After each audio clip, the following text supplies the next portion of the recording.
Welcome back. We are going to talk a little bit today about the geography of the Fertile Crescent, and this will go a long way to helping you guys out with your notes that you guys are going to be working on in class. So let's go ahead and dive right into it. Today we're going to talk about, like I said, the geography of the Fertile Crescent. And when we're looking at the Fertile Crescent, it is an area that is in present-day Iraq and kind of stretches all the way over to Israel, from the Persian Gulf to the Mediterranean Sea.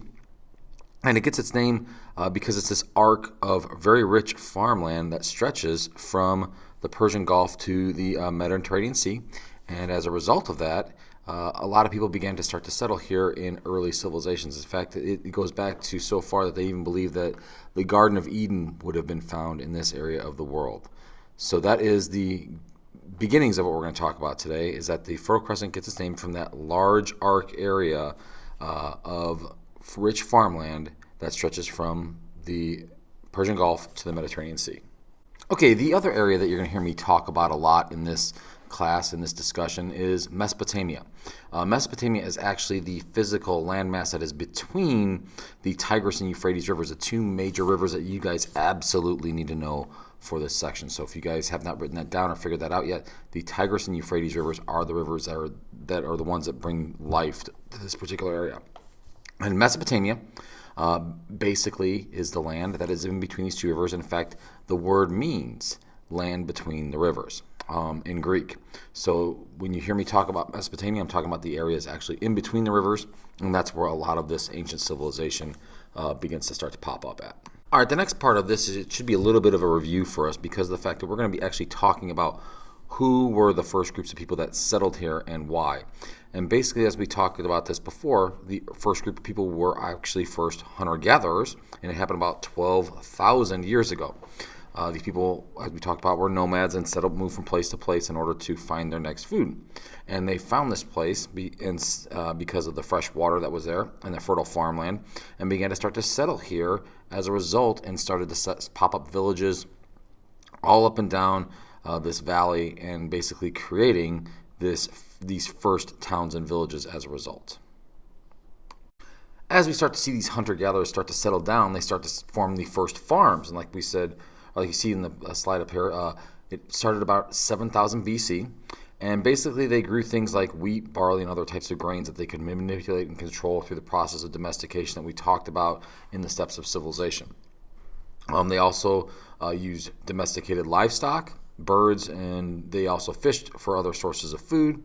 And a lot of these things to help to grow these small towns and villages into what will eventually be the established civilizations within Mesopotamia.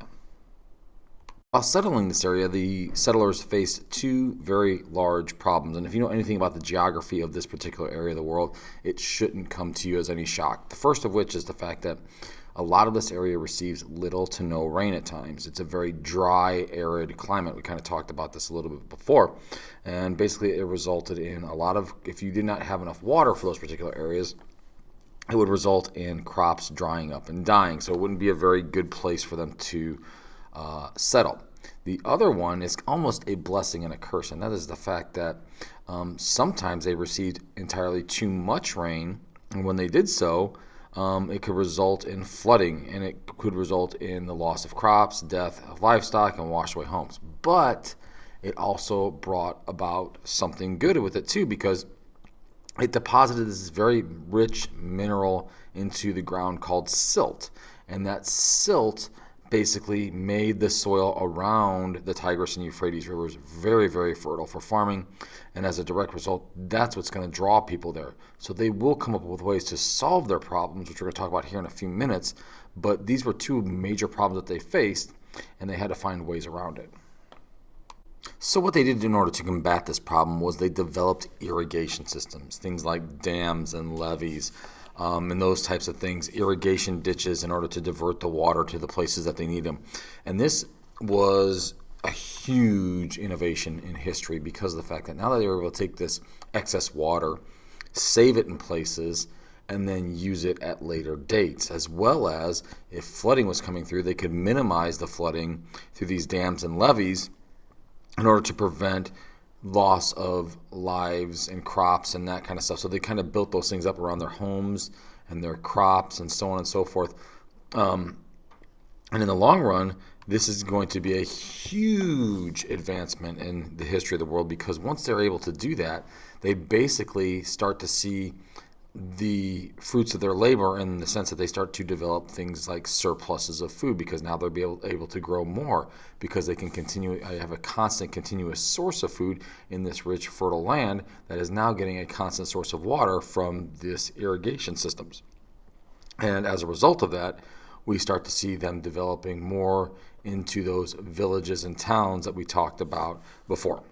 And really the last big thing that we're going to kind of talk about is the fact that this surplus that we've discussed and went over, that was a direct result of their farming, allowed them to basically start to have different jobs. And we start to see that division of labor start to pop up in these small groupings of people, and they start to come together. And as a result of that, we start to see the establishment of villages, then into cities, and then eventually, as they really start to come together and you start to see more and more people doing different types of jobs, ultimately these very large civilizations. So we're going to start to see with Mesopotamia, they are really going to start these civilizations out with what we call city-states, and we're going to get into a lot more detail about what a city-state is in the next discussion, but start thinking about that and be ready for that discussion to pop up.